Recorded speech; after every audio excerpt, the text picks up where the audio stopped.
We went over y'all being dropped off. And now let's jump to y'all finding out that you did get presidential pardons by President Trump. What was that like? I'll let you go first, Mom.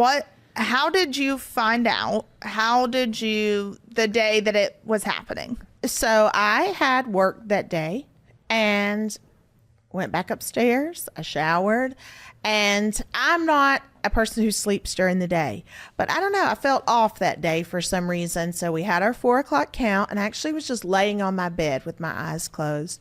And someone comes to my door and like wakes me up. My bunkie was like, why do these people keep doing this? Why do they always want to wake you up? They always need something, want something. It's the same thing they would say about me. I was like, it's okay, Nikki, it is okay. And she said, well, I just wanted to let you know, Miss Julie, that I just saw your name on CNN. And I was like, on CNN? What were they wanting? Oh, yeah, the Clinton Lord. News Network. I said, was it across the bottom or was it like on the screen? Yeah. And she's like, no, it was like big. I said, okay. I was like, whatever. I told my bunkie, I said, Nikki, I'm going to go down and call Savannah. I'm going to find out what's going on. So we have a tiny little box square room that houses 5 phones. As of the day I left, only 3 worked. So there was 3 phones for roughly 250 women. And so there was always a phone line, right? Yeah. So I go downstairs, get in the phone line. Sit there. Finally get in.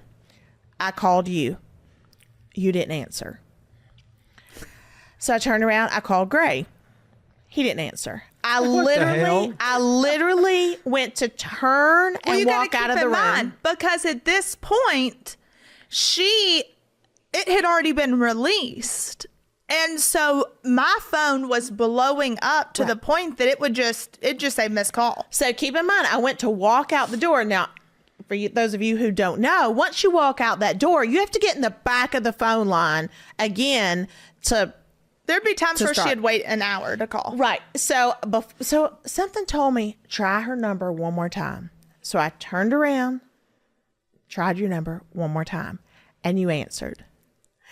And you just said, he signed it. And I just started crying. I mean, people, because it is a tiny little shoebox room. People were looking at me because, unfortunately, in prison, most of the news that you get is bad news. Yeah. You know, and so most of the time it's something horrible that's happened. I think I yelled on the phone, you're coming home. You're coming home. And I was like, what?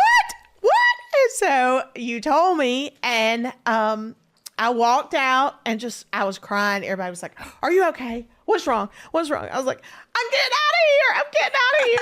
And I walked toward the officer station. No, she hung up on me. She said, I got to go get ready. I'll call you back. Bye.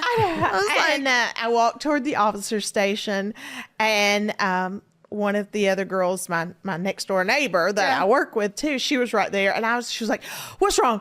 Are you okay? What's wrong? What's happened?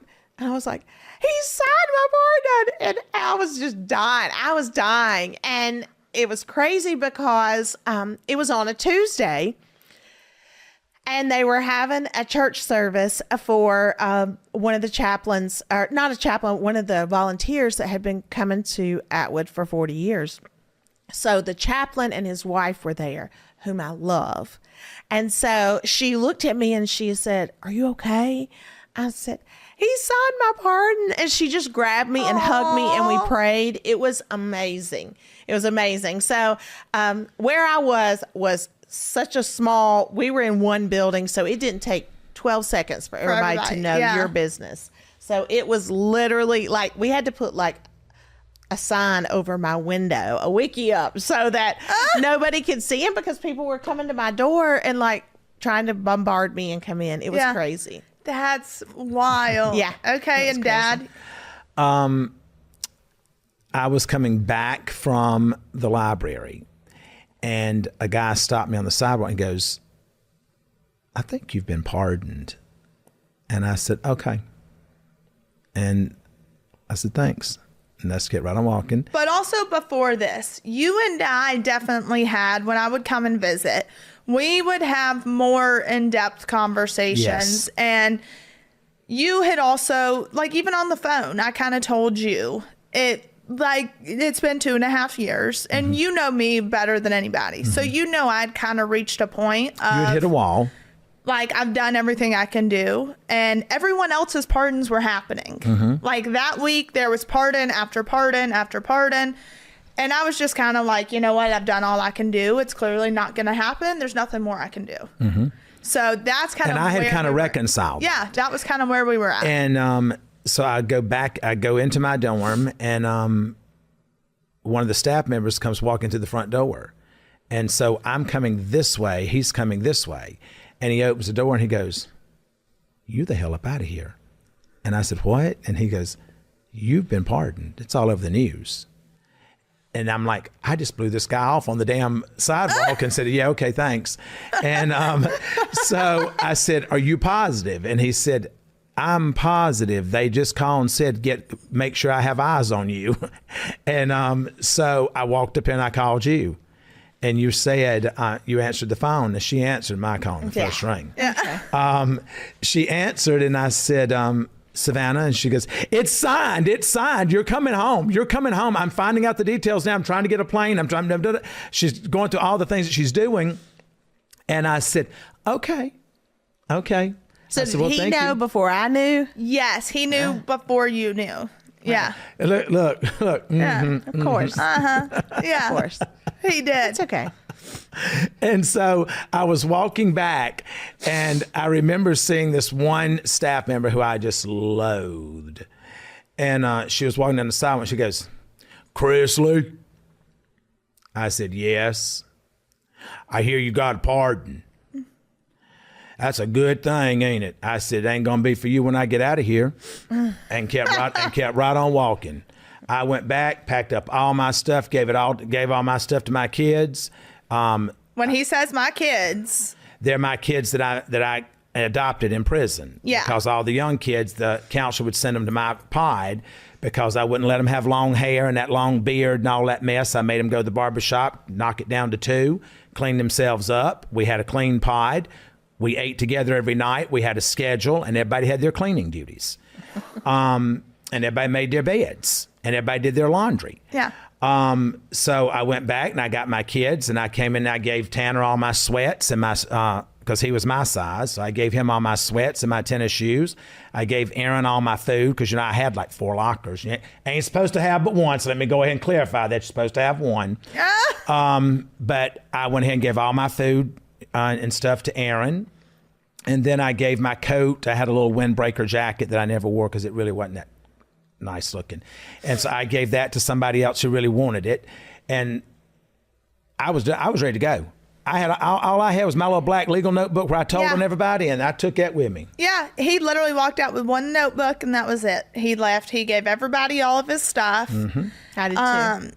And so did you, but it was crazy because even when Dad got in the car, he was still in shock. He was like, I feel like there was some anxiety about driving out because it's like, am I supposed to be doing this? Well, Yeah. I think that for me, you become conditioned to your surroundings, and I did not have as bad as the surroundings were. And when I say surroundings, I'm talking about the buildings, the conditions, and some of the corrupt staff and the warden there who was so corrupt.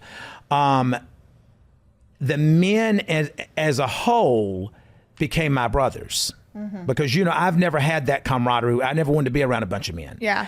And I say that it was one of the greatest things because I was able to listen to grown men sit and cry about their life, about the abuse they've gone through, about the mother that gave them away or the father that had abused them, or, the fact that they never could go to school because they had to work. And here they've gone to prison. Their wife is having an affair, and, one just got served with a divorce, or someone lost a child in a car accident. And I realized that the Bureau of Prisons, the only thing that they have, in my opinion, that they get right is it's the greatest equalization tool that I've ever been involved in. because we are all the same. Absolutely. And if the world would take on that concept that we are one, the world would be a better place. Because I'm here, even though I had access, to more than what a lot of people had. Yeah, because a lot of people don't get money put on their commissary. Right. And I bought food for a lot of people there. And, Yeah. if they didn't, and if they needed clothes or something, I'd put it on my commissary sheet and I'd get it for them.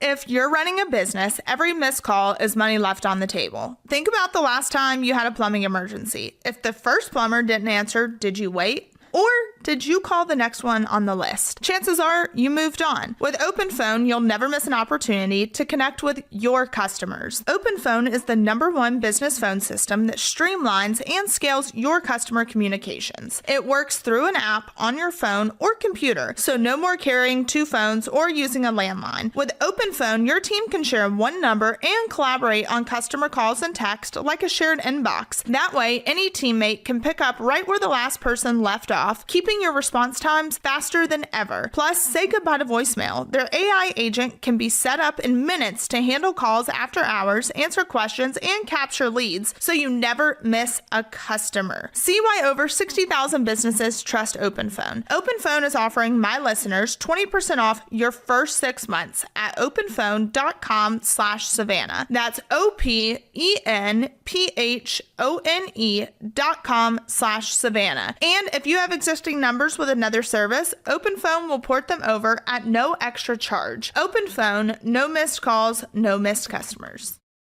This episode of Unlocked is brought to you by Progressive Insurance. You chose to hit play on this podcast today. Smart choice. Progressive loves to help people make smart choices. That's why they offer a tool called Auto Quote Explorer that allows you to compare your Progressive car insurance quote with rates from other companies. So you can save time on the research and you can enjoy savings when you choose the best rate for you. Give it a try after this episode at progressive.com. Progressive Casualty Insurance Company and Affiliates, not available in all states or situations. Prices vary based on how you buy. But I think that for me leaving, you have to remember when I was walking out, Mamala, who was our unit team, he came because, of course, he told me he didn't want any problems with me. Yes. He didn't want to be in the press. I walked in and they motioned for me to come back. And I said, "What now?" And he goes, "We're trying to get you out of here. It's just not loaded up in the system yet." Right. I said, "Okay." And so I called Savannah and he said, he says, if it doesn't load before 5 o'clock, we'll have to do it tomorrow. So I went up there and called Savannah. She goes, "Hell no, it's not." She said, "It's signed." She said, "Let me go." She said, I'm going to hold a press conference right in front of the gates. And I said, no. And before I could even say no, shit already hung up. So I'm like, she is going to stir shit up before I walk out these doors. And so I go back and I open the door to Mamala's office and I said, "I'm just going to be 100% transparent with you. I went and told on you for saying you was going to make me wait until tomorrow, and now she's holding a press conference out the front gate." Well, about that time, it came on the radio, you have eyes on so-and-so, you have eyes on, talking about me. And they always did that. They had to make sure that they knew where I was all the time, even when none of this was going on. Yeah, but when he was sitting in the office back there when they had him, then you got all these people coming in that work there that want to try to talk on the phone with me and be like, "Oh, but I was one of the good ones." I said, Yes, the staff was literally going to her saying, "Now, you can ask your dad, I'm one of the good ones. I'm one of the good ones." Well, they wasn't but 5 good ones out of 100. So, I mean, your ratio ain't good. But Mamala said, "Well, what do I do?" And I said, "Well, if I was you," I said, "I'd walk out there." I said, "Introduce yourself." I said, "And let her know what's going on." He goes, "I don't want no part of the press." I said, "Well, she's going to put you in it anyway." I said, "So you might as well let him put a face to a name." Right. So he walked out there, and then what did he say to you? He said, I'm just trying to help here. I don't want any problems with you. I don't want to be in the press. Like, I'm here to help you." Mm-hmm. And I said, "Well, then if you're here to help me, then you need to make this happen." And then that's when you called the director. Yep. I got Alice Johnson on the phone, who then got the director on the phone. And I mean, everybody was. And the director, because listen, we fought with the director that was, Colette Peters. We fought with her the whole time we were in, and she did nothing. Nothing. Absolutely and nothing. This one that is there now, William Marshall, has been, and I say this to every person that messages me or whatever, he has been a light at the end of the tunnel. Oh, yeah. And so has Josh Smith. Right. And, they've got a new guy, Rick, that's, running the FSA. And, you've got a handful of good people that we're now working with. And they have been so kind and so considerate. And when we say working with, to clarify, we are not getting paid anything. That's right. We are not, this is not some position. We are truly volunteering our time, energy, and efforts to and our resources. Yes, and our resources to help change lives, to expose the corruption, to make sure FSA is implemented. All of these things. So we're not getting paid for anything by the federal government. At any rate, he comes back in. He goes, Meadows, have you refreshed your computer? And he's refreshing, and he goes, it's here. It's time to roll. He said, Chrisley, go get your stuff. I said, I don't have anything. I've given it all away. I've got my notebook. And he said, what's in there? And I said, all the notes I'm going to use to tell on y'all when I get out. And it's under my legal name. And he said, let's go. So when I walked out, all the men had lined up. Well, when we drove in, I saw them through the windows, all lined up. They all lined up in the lobby, and they started chanting when I walked out. Aww. And I started crying. And they said, don't leave us behind. And I'm not going to leave those guys behind, because I know how they have been abused from the case managers, from the counselors, not doing what they're supposed to be doing. You've got a CMC there, Albert Cheatham, who has done nothing to help these men.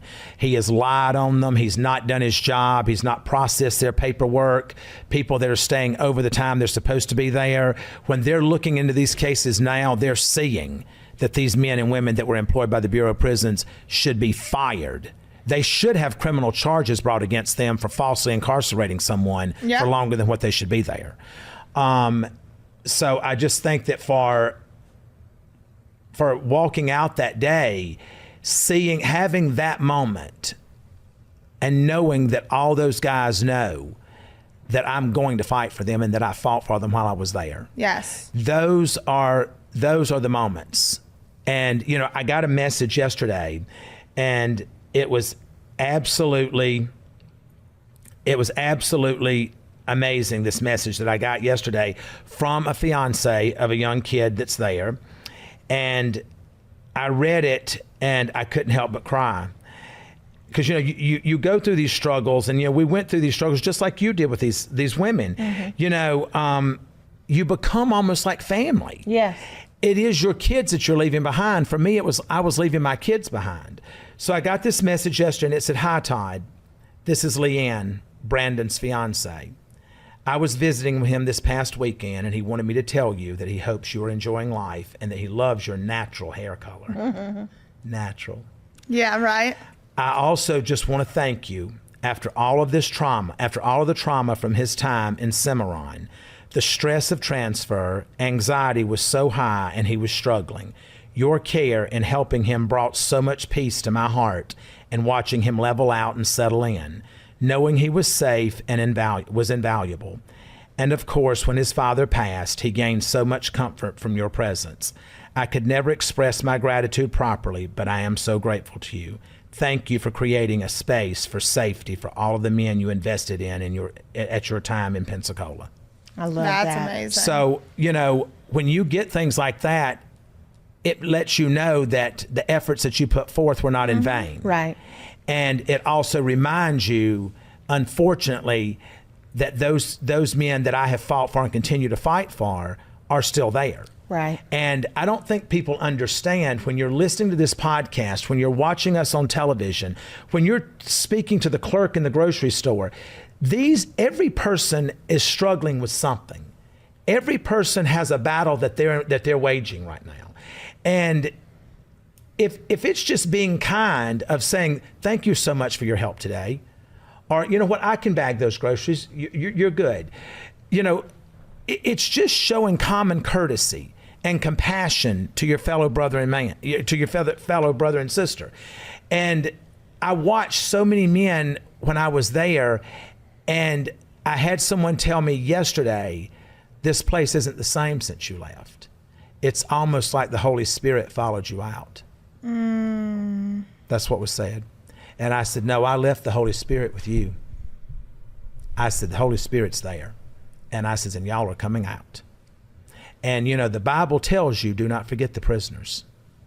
Yeah. So if you're going to sit here and say that you're a Christian, and I believe this with every I've core said of my you don't being. get to sit and say, you don't get to sit and preach pro-life. Life doesn't just stop at the time a child is conceived. It goes from the time you're conceived until God calls you home. That's right. So you don't get to pick and choose what lives you care about. That's right. And, you know, every man and woman that is incarcerated, that is someone's child. That's right. That is someone's mother, someone's sister, someone's cousin, their aunt. It is someone's relative that has a heartstring to someone else. That's right. And do I believe in prisons? Yes, I do believe in prisons. We've talked about this. Yes. But I don't believe that a kid that's 19 that had 2 pounds of weed on him, that is now almost legalized in every state, should be facing 20 years in prison. I believe every marijuana charge should be thrown out at this point. I tend to agree. And everyone knows that I am not an advocate of marijuana. I don't believe that we should be taking stimulants and all that kind of stuff.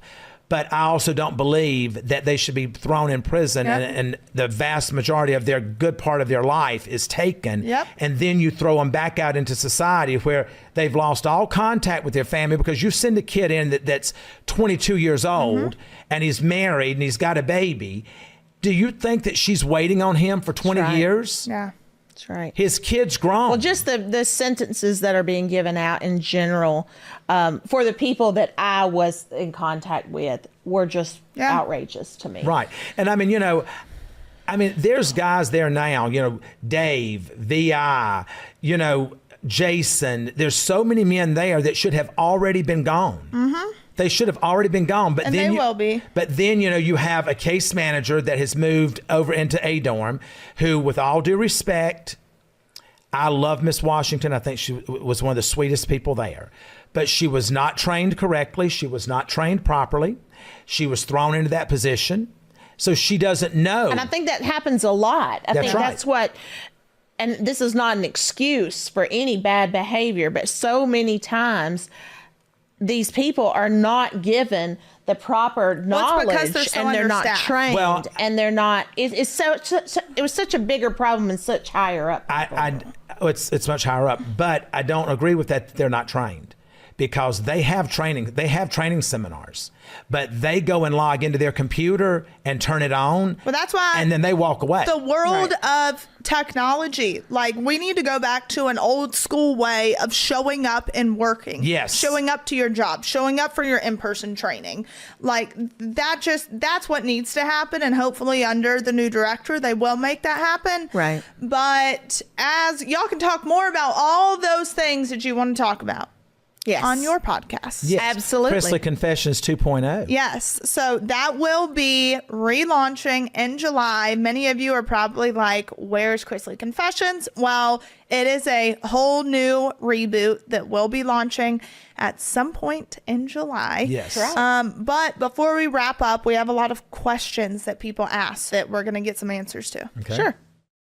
With summer in full swing, I feel that familiar urge to refresh my closet. But I'm trying to not waste money on pieces that I'll only wear once or just for one season. That's where Quince comes in. Their clothes are timeless. They feel luxurious, look elevated, and the quality is way beyond what you'd expect for the price. It's the kind of wardrobe upgrade that just clicks. I mean, think about it. 100% European linen tops starting at $30. washable silk dresses, skirts, and soft cotton sweaters, versatile warm weather pieces you'll reach for again and again. The best part, everything with Quince is half the cost of similar brands. By working directly with top artisans and cutting out the middleman, Quince gives you luxury without the markup. Quince only works with factories that use safe, ethical, and responsible manufacturing practices and premium fabrics and finishes. Give your summer closet an upgrade with Quince. Go to quince.com/unlocked for free shipping on your order and 365-day returns. That's QUINCE.com/unlocked to get free shipping and 365-day returns. Quince.com/unlocked.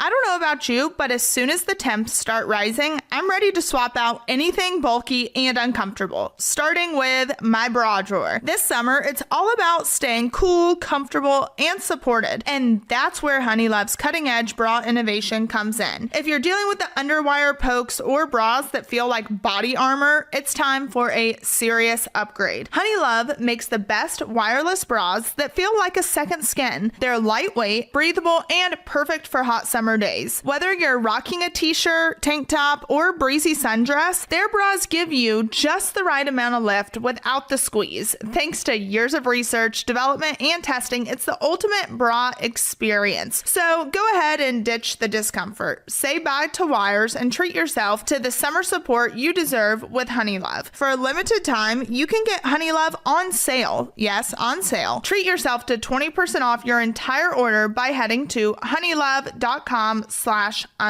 Support the show and check them out because you deserve this glow up. Use our exclusive link to get 20% off, and after your purchase, they'll ask you where you heard about them. Please support our show and tell them that we sent you. Experience the new standard in bras with Honeylove. All right, how did you survive being locked up knowing your kids were at very critical ages? Julie? For me, that was one of the most difficult things about being in prison. Because I pride myself in being a good mother. I pride myself in always being there for my children, and to have a time where I couldn't be there was at some points debilitating. Because I know that Grayson and Chloe especially, but you and Chase, even though you're adults and you still need your parents. And I think that's what people need to realize, that, and when you're being sentenced, these judges, it was very easy to say, oh, there's lots of people that can help them raise their kids. No. There wasn't a lot that stepped up. There wasn't. Preach. Dad? I think for me, it became a total surrender. I surrendered to God. And I knew that I was grateful that we had you, that I knew in my heart that you would take care of Grayson, that you would take care of Chloe. And I prayed for your strength every day. I asked God to renew you every day. Absolutely. I said the same prayer every night, for God to place a protective hedge around my family, to keep a healing hand on y'all at all times. And I think, too, it's at one point, at the very beginning, you definitely tried to be there more in the aspect of like on the phone. Y'all definitely tried to, well, what's going on? Right. This, that, right. Whatever.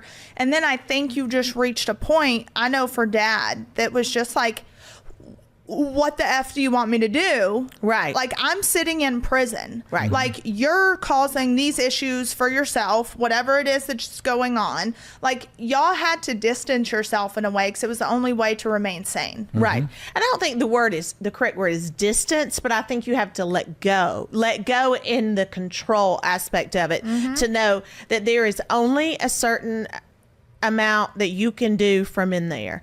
I got 10 minutes a day, and that's a total of 10 minutes a day, not 10 minutes a day per child, but 10 minutes a day to have a conversation with you. Yep. And so there's very little that can be accomplished during that. Do you think released prisoners should be provided some type of PTSD support? Absolutely.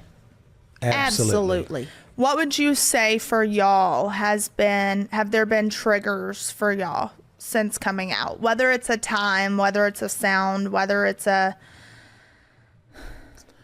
I don't think I've had them. I don't think you have. I could see it a lot more in Mom at the beginning of just like asking. Like, hey, can I do this? Can I do that? Can I have that? I was like, stop freaking asking me for stuff. You're a grown adult. Like, stay out of my room and you're good. Just Like, coming back into your home, you know, I do think. And yes, I'm sure there was some of that. But absolutely there needs to be. But you seem to be doing quite well because you've been snapping back at people recently. Yeah, for real. So I'd say that you've bounced back pretty quickly. Well, this morning, even when she was getting her makeup done. Now, I'm sorry. Mama has never been great at doing her own makeup. And the makeup girl is the first time ever doing her. So, she asked Mama how she wants it. And I already told her full coverage. Yeah, but the I whole want it thing. to look And Mama natural, goes, well, too. I want natural. I said, the bitch doesn't know what natural is. I said, she wants full coverage. She wants everything covered. I'm glad I slept through that. Yeah, right?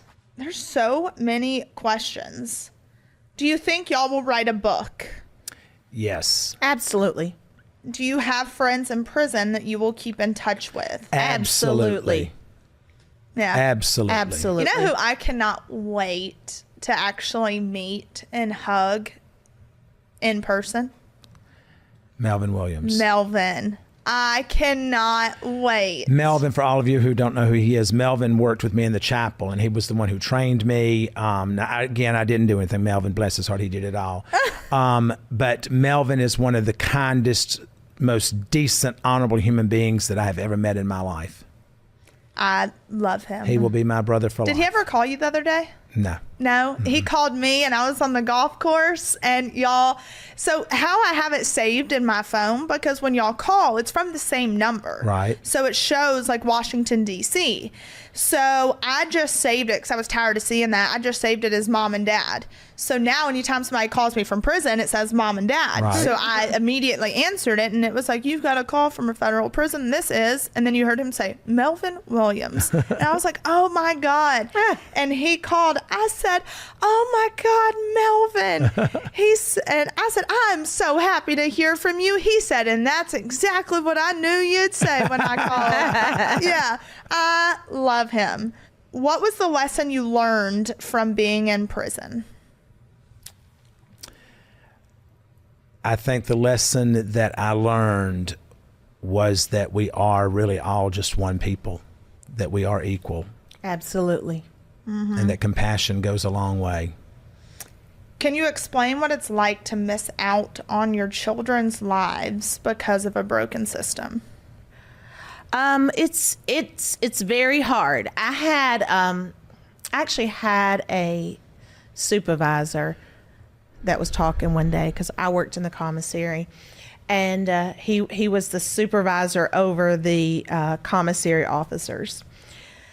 Super nice man, super nice. And he was talking one day, and he was saying that his father had told him, son, you only have 18 summers with your kids, really.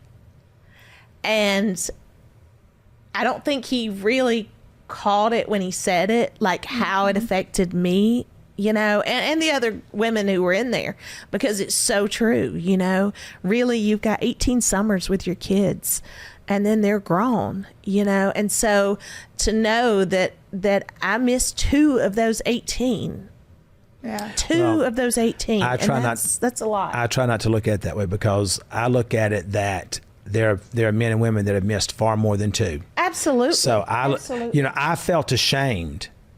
There were times that I felt ashamed and embarrassed to even talk about, my sentence when I had someone who was there that had been sentenced to 30 years. Absolutely. And I didn't mean that doesn't just for take myself. away- I didn't mean I'm that not, just for I understand that it doesn't minimize our loss, Right.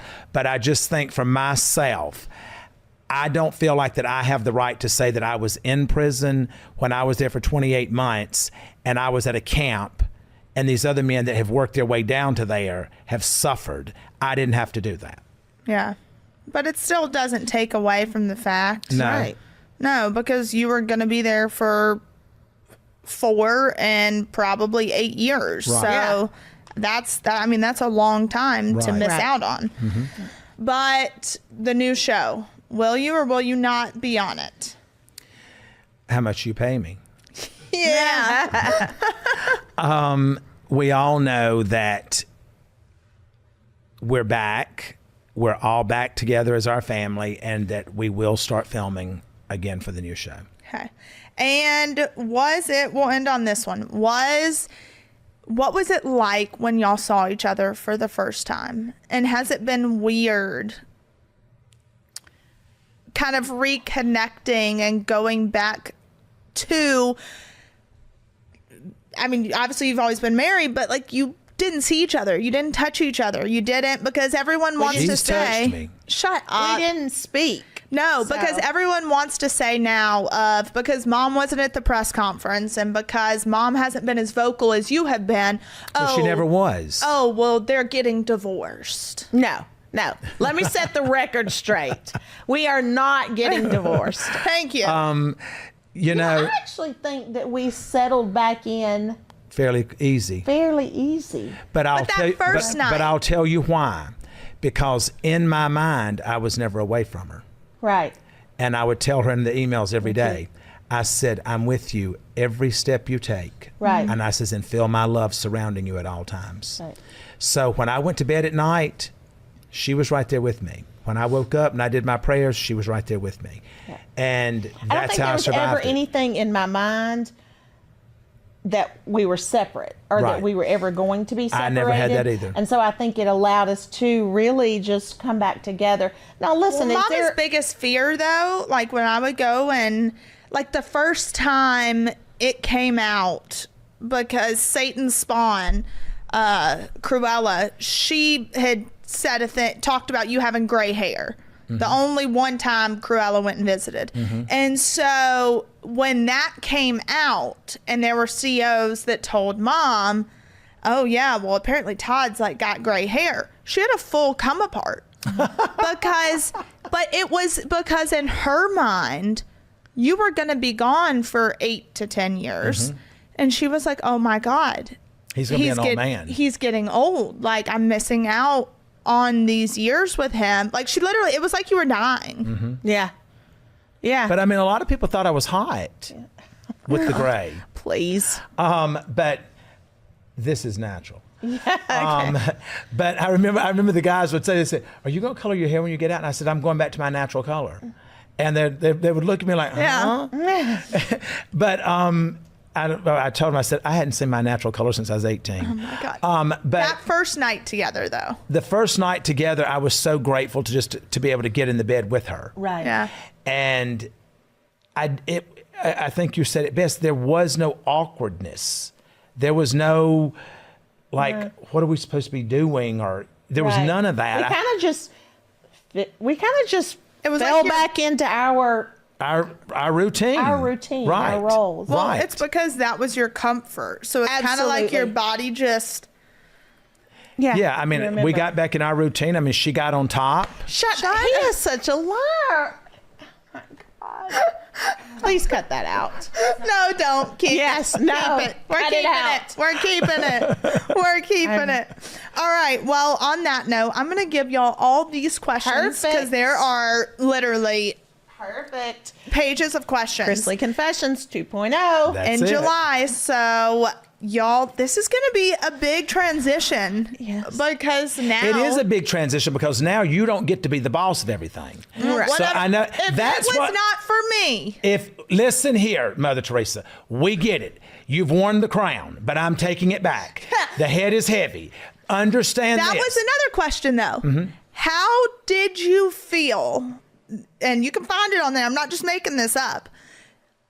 At the fact that, like, for 2.5 years, I fought tooth and nail, and like that was the reason you came home. Like, what was that thought and feeling? Because, like we said, Papa Harvey, oh, nothing I did worked.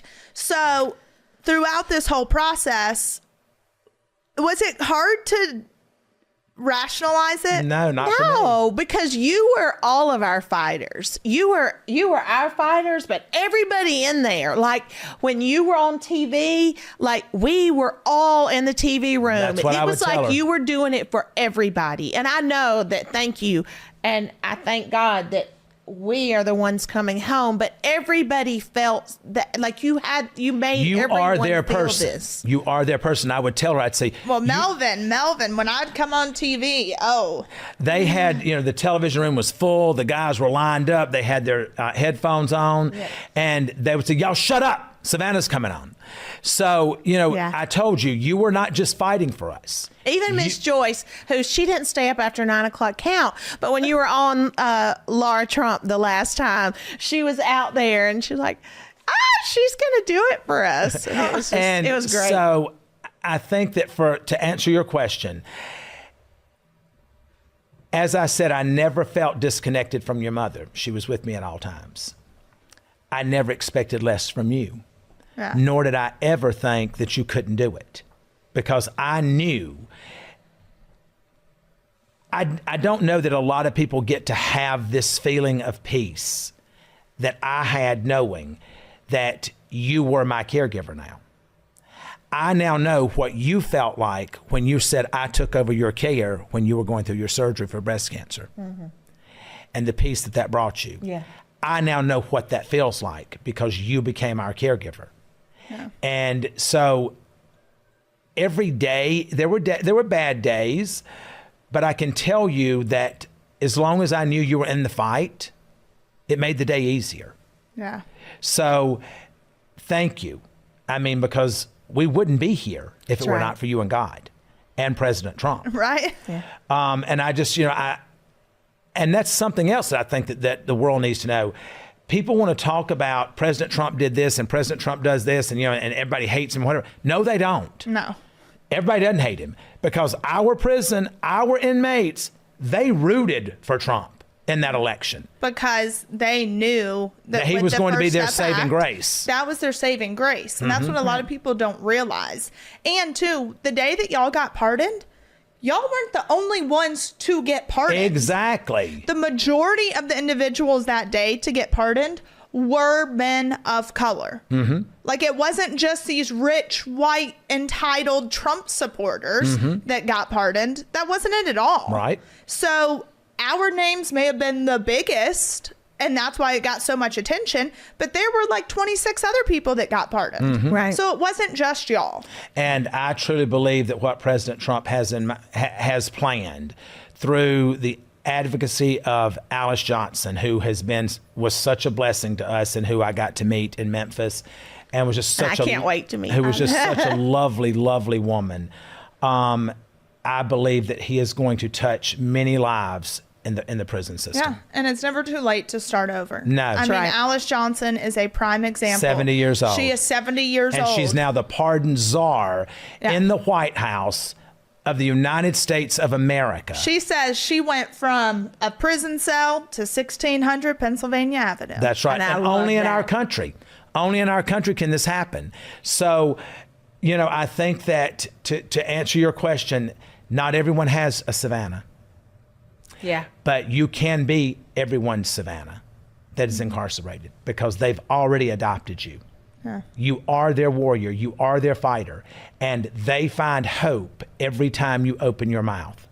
Right. And that's why I have said to you, and I've said to you, that she has a far greater purpose than what she has done thus far. Oh, I wouldn't trade the past 2.5 years for anything.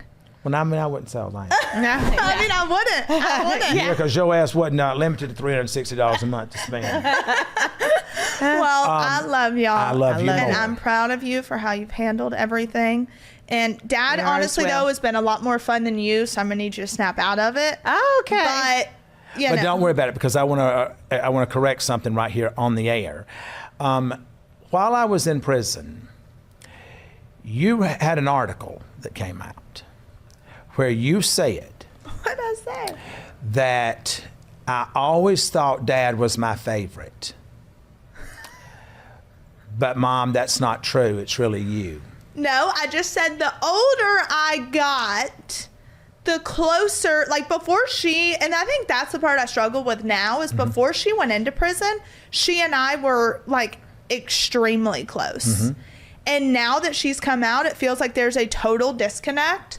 Like I've said, and it's something that like I have to work through and we all have to work through.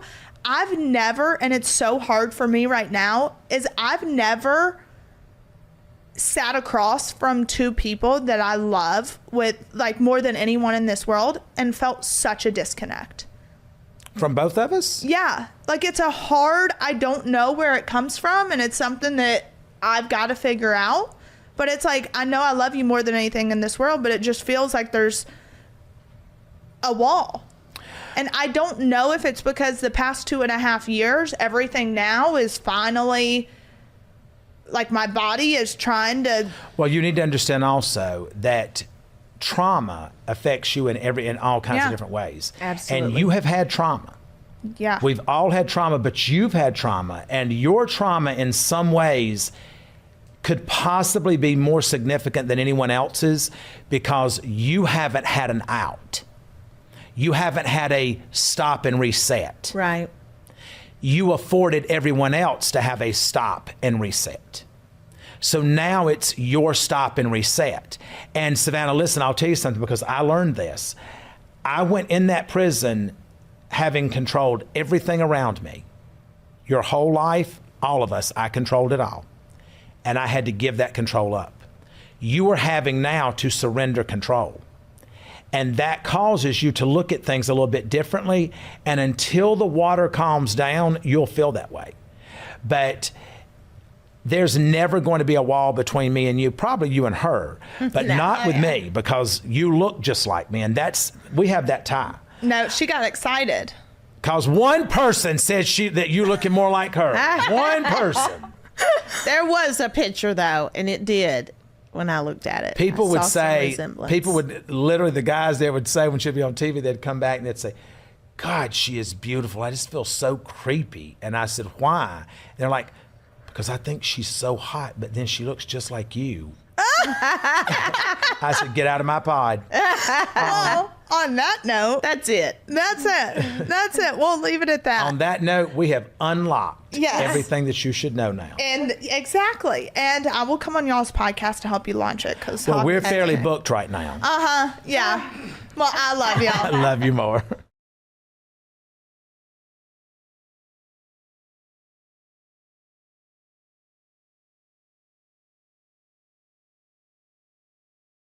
Welcome back to Unlocked, and the past few weeks have been full of just as personal as you can get when it comes to this podcast. So I've realized that the more intentional I am, the more successful not only the show is, but my connection with all of my listeners and followers. And I've realized that it's kind of a source of therapy for me. I get the chance to not only grow with you guys, but grow just within myself. And the episode with Chad was so healing because it kind of just got the elephant out of the room. You guys always ask, all right, where's Chad? What happened? And now you know the answer to that. And if you haven't listened, go back and listen because it was a really, really good episode that brought a lot of healing. And I love the title of the episode of like rearranging furniture because that's exactly what we all have to do sometimes in our lives. We have to rearrange that emotional furniture sometimes to make it fit how we need it to fit in our lives at this moment. So I'm just so grateful for that episode. Chad and I have been texting, and obviously he got a kick out of the Masked Singer performance. If you guys have not watched, you have to go back and watch me on the Masked Singer. It was such a crazy experience and it was so fun. Obviously I cannot sing. I was pretty terrible. I was the joke and I laughed at the joke. So that's a really fun place to be at. I honestly thought they were going to add some auto-tune, make me sound a little bit better, but definitely did not happen. I got 0 auto-tune. So what you heard is 110% me. I will claim it. I wish I couldn't. But it was one of those experiences to where, first off, I like everything that I do to be perfect. I just do. It's who I am. It's Prime example, Grayson pressure washed for me this past weekend. What did I do yesterday? I went outside and I redid the whole thing because it just wasn't how I needed it to be done. So I tend to be a perfectionist on certain things. And me saying yes to the Masked Singer was going outside of my comfort zone and showing up for something that I was uncomfortable with and realizing that, okay, you don't have to be perfect at everything you do. Stop taking life so serious. Stop being so uptight and just show up and have fun, because life is so unbelievably short that we just need to show up and have fun. Laugh at yourself. Enjoy it. Who cares? So that was a little update on that. And before Chad's episode, we did a little prison diaries segment, and Mom actually sent me more letters. So we're going to continue prison diaries. This will be part 3 and 4. So I've got plenty of stuff here, and many of you are asking, okay, what the heck? Why do you have a gazillion pieces of magazine paper? What's that about? So Mom gets like magazine subscriptions there. That's about the only thing that she gets that's like worth a damn. But these are magazines that she has saved. So we've got Southern Living, we've got all kinds of different cooking magazines, and she saved these and she sends them to me. And she'll like fold pages in the magazine so I know where to look, or if she sees something that she knows I would like, she sends it to me, tears out the pages, and I'm really excited for that because it's just a way for she and I to connect even though we aren't together. And that's one of those things that I've realized, like, you don't have to be in the same room to have a connection. You can be thousands of miles apart. You can not be able to speak on the phone. There's other ways you can figure out how to connect with someone. And it's all about being intentional. I don't know if I said it on the podcast before, but my word for this year is just intentional. Like, intentionality is key. And every single thing that you do, the words that you speak, the actions that you partake in, just the thoughts that you think. If you are intentional about everything that you do, you will see change. You'll see positive change, positive outcomes in your life. And so here are a lot of recipes that Mom has actually sent me. So I'm thinking about, well, first off, I'm definitely going to cook them because why not? She saw them and it's something that she's interested in. So I love cooking. I get it from Mom. My house is kind of that house where it's like I'll cook and I'll tell all my friends, hey, come over if you're hungry, or they seem to like it. So that's good. But I'm going to start cooking these recipes, cooking, baking, all the things. And if you're interested, then I will post the recipes that I'm cooking on our social page and let you guys kind of feel like you're a part of the journey too.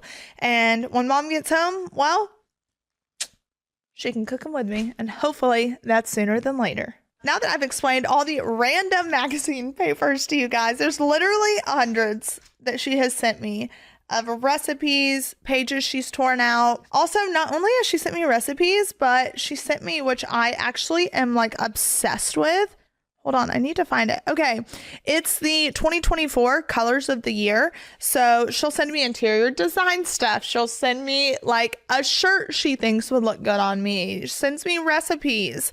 But I loved the interior design piece of things because, well, with all the real estate that I'm doing right now, there's 7 houses that I've help design that we're about to list, and that's kind of my new thing right now, and I am thoroughly enjoying it. So the fact that she gets to be a part of it too makes my heart happy.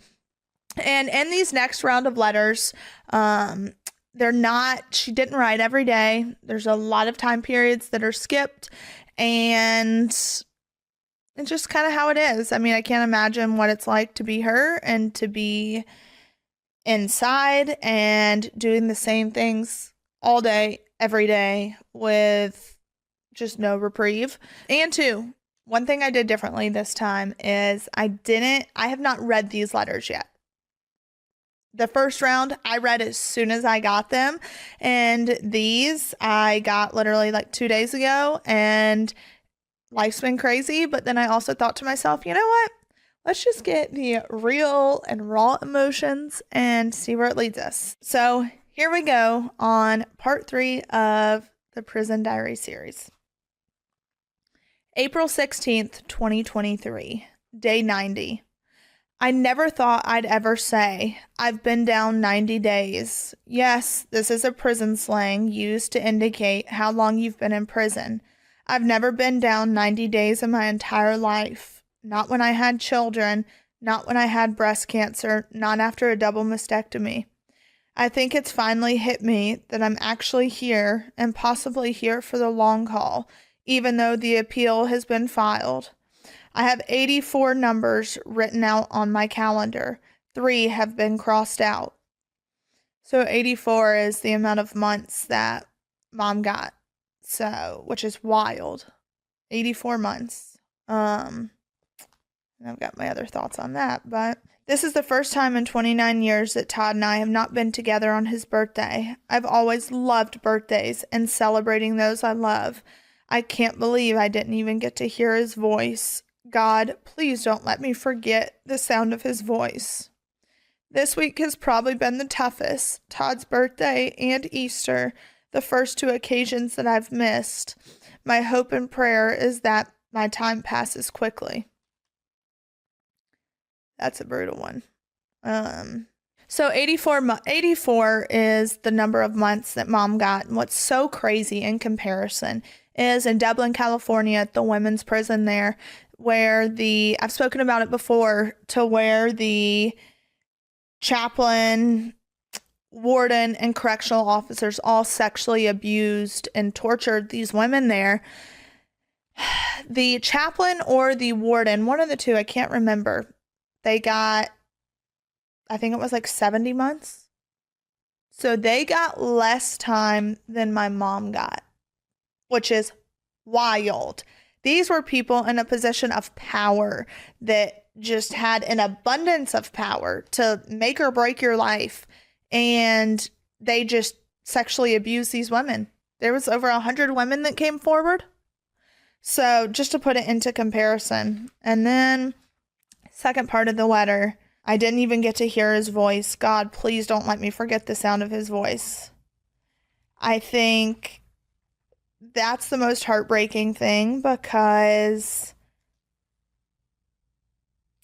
I think when I read it, the reason I got emotional was obviously thinking of Mom and Dad and like, please don't let me forget his voice.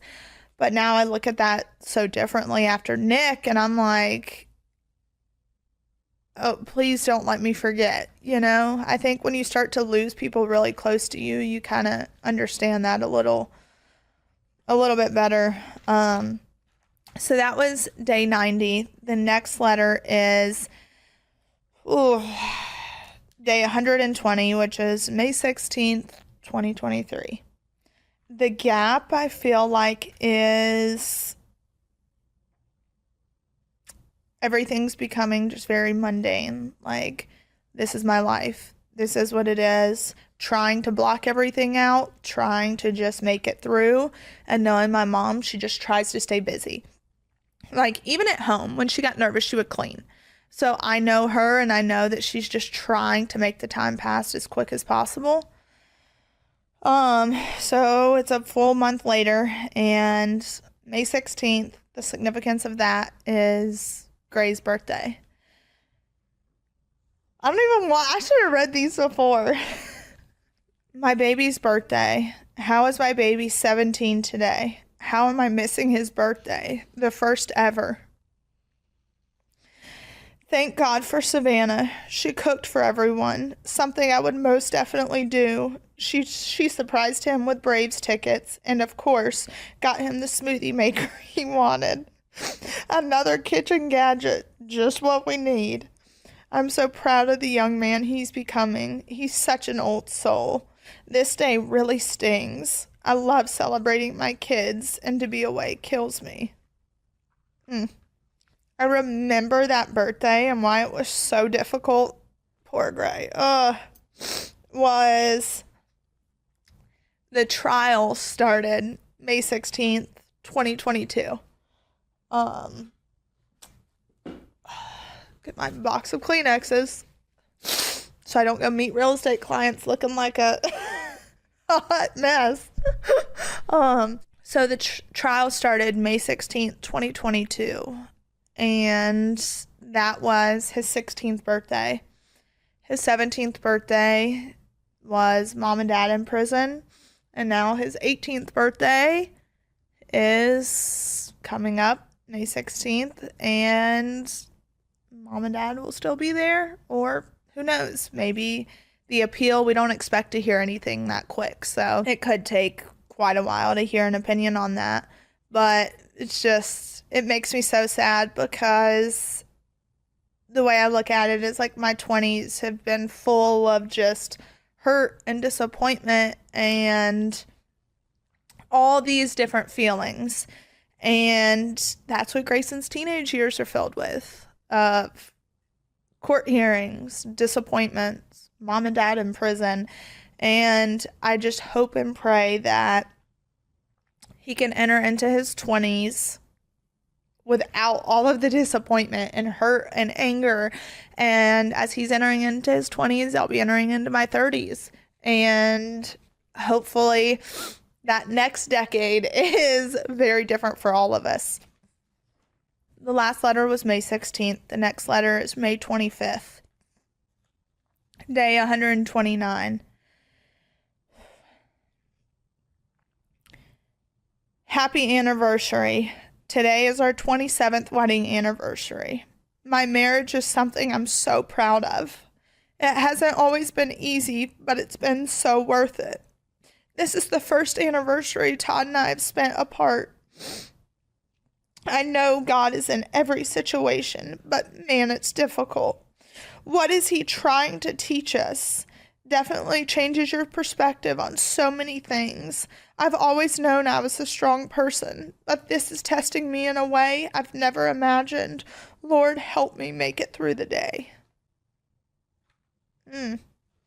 So 27 years. Mom and dad have been married. Well, I guess we're coming up on 28. Wow. I couldn't imagine. How long has it been since they've actually spoken? I'm starting to lose track now. Well, since January, a year and a half. Yeah, a little over 14 months. And 27 years. Literally, my parents did not vacation like with friends or do things like that. They were together all the time. So that's just, God, I cannot imagine the feelings that she's feeling, which is, I just can't. I know how strong my mom is. She's way stronger than people give her credit for. That's for sure. But there are times to where I worry just because I know how our federal prison system works. I know that over half of the deaths that have occurred within, the BOP the last year were all of suicide. Why is that? Why? It's because of how we treat those men and women. We're not giving them proper mental health treatment. We're subjecting them to abuse. Over 3/4 of our federal prison system has just been eaten up with sexual abuse allegations. So 3/4 of the facility. That's wild. So I do worry. I worry that, is that going to be my mom? Is that going to be something she has to endure? I worry about her mental health so much, and dad's mental health, that sometimes it consumes me, but I just have to believe that, okay, God has a bigger plan for all of us. Day 160, June 25th. So it seems like she's just writing once a month at this point, which makes me sad because I hope it doesn't get less and less. June 25th, 2023. I feel like I've experienced so many emotions over the past few months. I've survived Todd's birthday, Mother's Day, Gray's birthday, Chase's birthday, my anniversary, and Father's Day. Whew. So that explains why there was less and less letters. That's a lot of missed days that I can never get back. I can only pray that I don't miss many more. Baseball season is in full swing. I hate that I'm missing them. But my boy is doing so good. Ladies, Imagine a bra that you actually want to wear. You probably can't think of one unless you already own Honey Love. Today's sponsor, Honey Love, has revolutionized the bra game. Say goodbye to underwire and bulky fabrics that trap heat. Honey Love's bras feature supportive bonding that eliminates the need for underwire without sacrificing lift. They're made with fabric that's so soft it feels like a second skin. You'll immediately feel and see the difference. It's so next level comfortable, you'll forget that you're even wearing it. Plus, my weight fluctuates, and when my weight fluctuates, my bra sizes fluctuate. And that's where Honey Love has been a game changer for me. Let's face it, it's time to spring clean your bra drawer. For a limited time only, you can get Honey Love on sale. Get 20% off your entire order with our exclusive link, honeylove.com/unlocked. Support our show and check them out at honeylove.com/unlocked.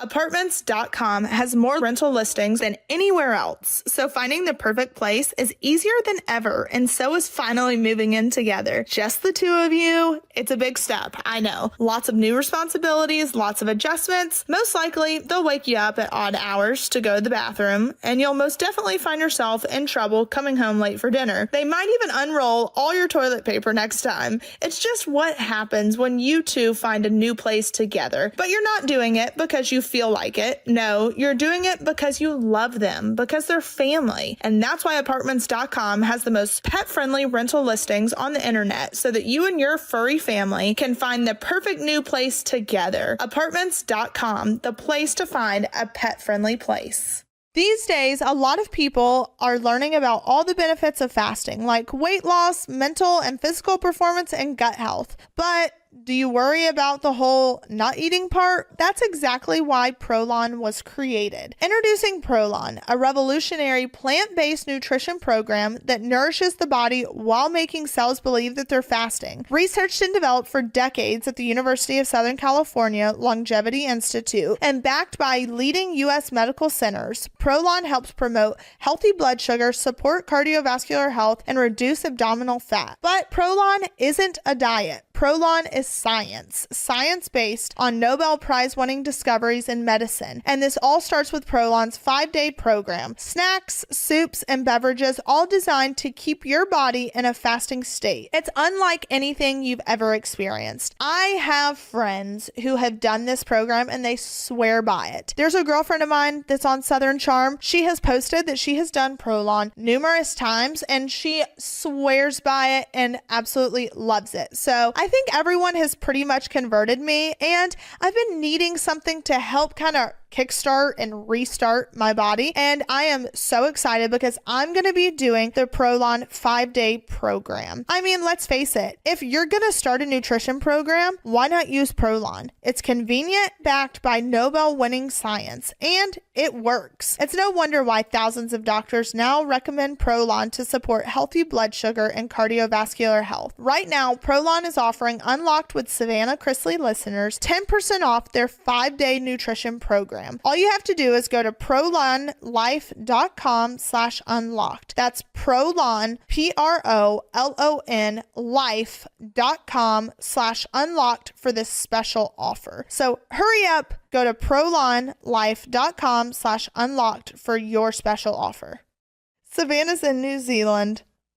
I've been calling her at 6 a.m., 6 p.m., and 11 p.m. As of yesterday, she had to turn her phone in. I won't be able to talk to her for a week. I'm so proud of her. Chloe is doing great.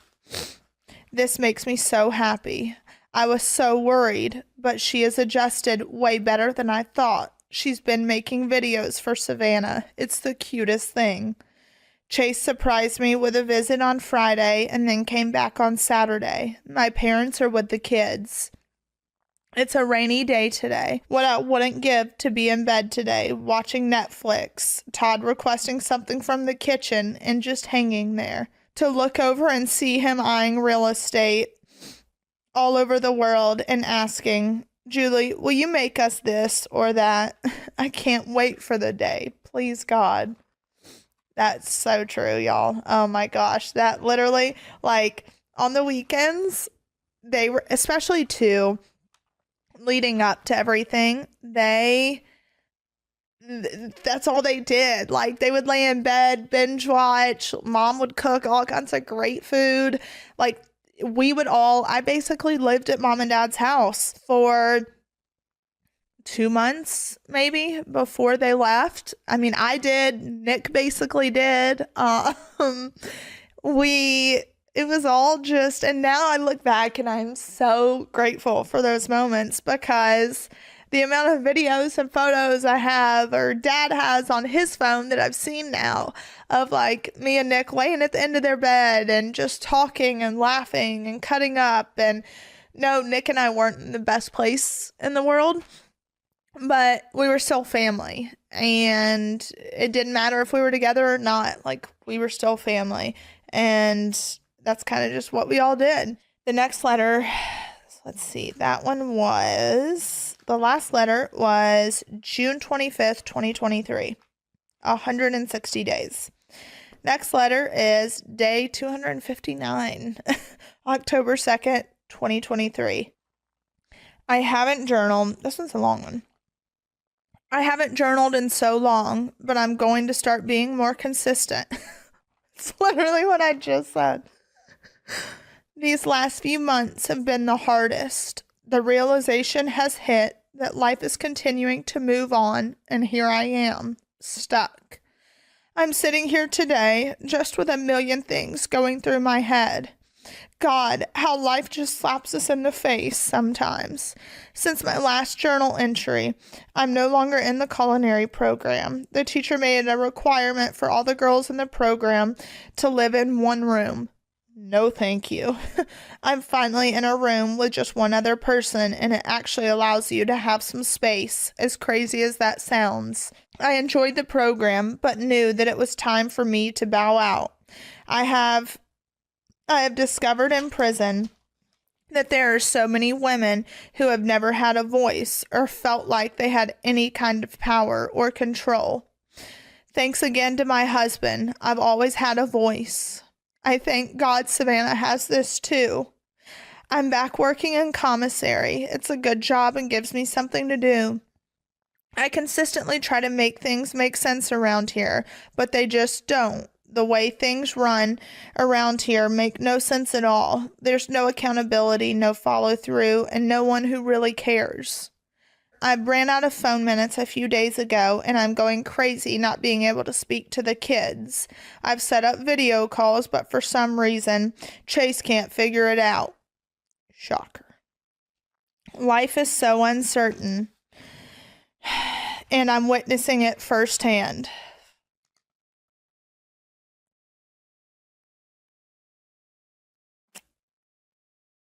September 23rd, 2023. Nick was killed in a motorcycle accident.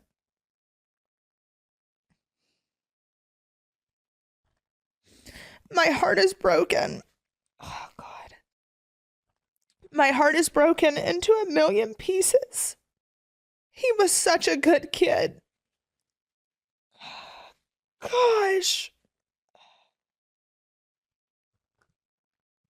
He was such a good kid. Todd and I loved him like he was one of our own. Nick had his demons, but God knows that we all do. He so wanted to be loved, and I pray that he knew that we loved him. I can't imagine what his parents are feeling right now. No parent is supposed to bury a child. I pray that somehow they're able to continue on and celebrate Nick's life. I'm continuing to pray that God shows me the purpose in my pain. Being away from Todd and my kids is sometimes more than I think I can bear. The loneliness is crippling. The guilt of being away from my kids is truly torture. I thank God for Savannah, but she should be living her best life, not raising her siblings. Her strength amazes me. I pray God shows her favor, as only he can do. Please, God, give me the strength to make it through one more day. Gosh. I swear, like, sometimes I'm like, all right, it gets easier, and then sometimes it just, like, slaps you in the face.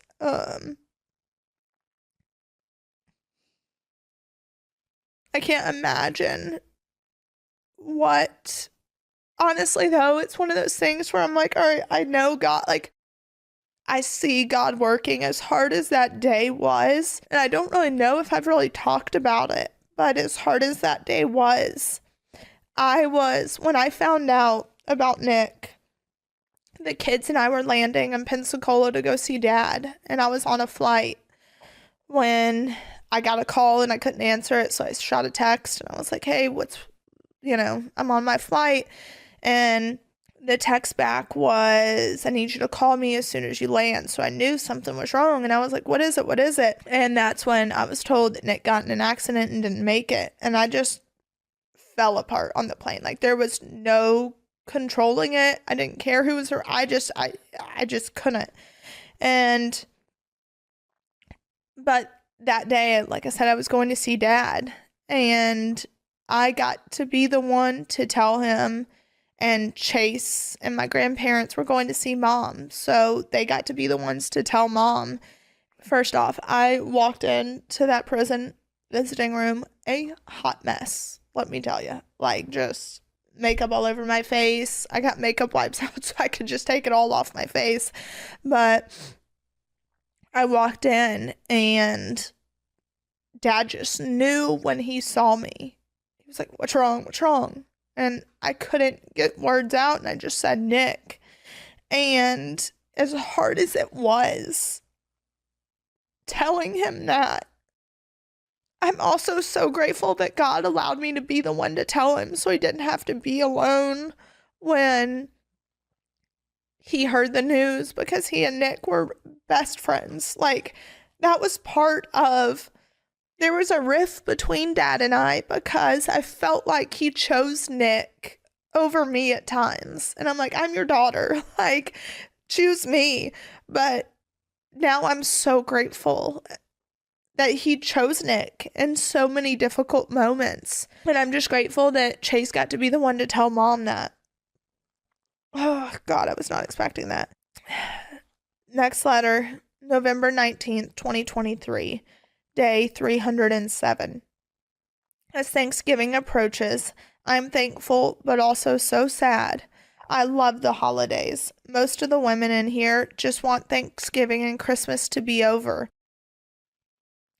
It is such an internal struggle for me because I love these seasons so much.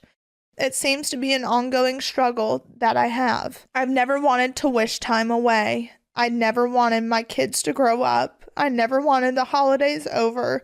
But in here, you just want your time to go by so quickly you want your time to go by as quickly as possible so you can get out and continue living your life.